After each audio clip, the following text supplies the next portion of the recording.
दोस्तों, बुद्ध का चचेरा भाई देवदत्त सदा ही बुद्ध को नीचा दिखाने की चेष्टा में लगा रहता था, मगर उसे हमेशा मुंह की ही खानी पड़ती थी।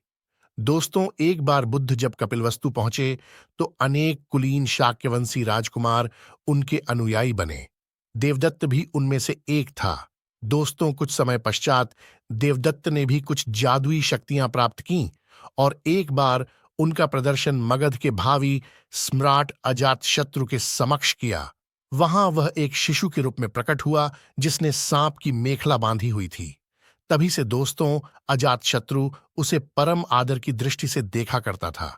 कुछ दिनों के बाद देवदत्त मगध से लौटकर जब संघ में वापस आया तो उसने स्वयं को बुद्ध से श्रेष्ठ घोषित किया और संघ का नेतृत्व करना चाहा। दोस्तों, भिक्षुओं को बुद्ध से विमुख करने के लिए उसने यह कहा है कि बुद्ध तो बूढ़े हो चुके थे, किंतु दोस्तों, भिक्षुओं ने जब उसकी कोई बात नहीं सुनी तो वह बुद्ध और संघ दोनों से द्वेष रखने लगा।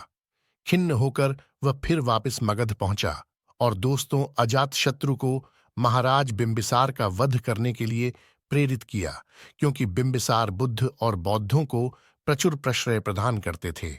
दोस्तों, प्रारंभिक दौर में बिंबिसार को मरवाने की उसकी योजना सफल नहीं हुई। अतः उसने 16 धनुर्धारियों को बुद्ध को मारने के लिए भेजा।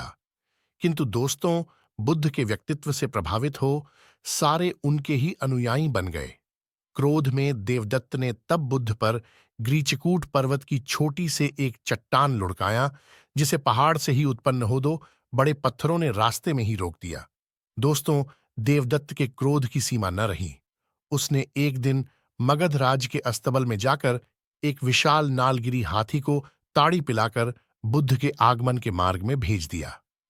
दोस्तों, नालगिरी हाथी के आगमन से सड़कों पर खलबली मच गई और लोग जहां तहां भाग खड़े हुए। तभी बुद्ध भी वहां से गुजरे। ठीक उसी समय दोस्तों, एक घबराई महिला अपने बच्चे को हाथी के सामने ही छोड़ भाग खड़ी हुई। जैसे ही नालगिरी हाथी ने बच्चे को कुचलने के लिए अपने पैर बढ़ाए, दोस्तों, बुद्ध उसके ठीक सामने जा खड़े हुए। उन्होंने हाथों के सिर को थपथ पाया। बुद्ध के स्पर्श से नालगिरी हाथी उनके सामने घुटने टेक कर बैठ गया। नालगिरी हाथी की इस घटना से देवदत्त मगध में बहुत अप्रिय हुआ और उसे तत्काल ही नगर छोड़कर भागना पड़ा। दोस्तों, आपके लिए इतिहास की जानकारी, महात्मा बुद्ध की कहानी और बौद्ध धर्म से संबंधित जानकारी पाने के लिए हमारा चैनल सब्सक्राइब करिए।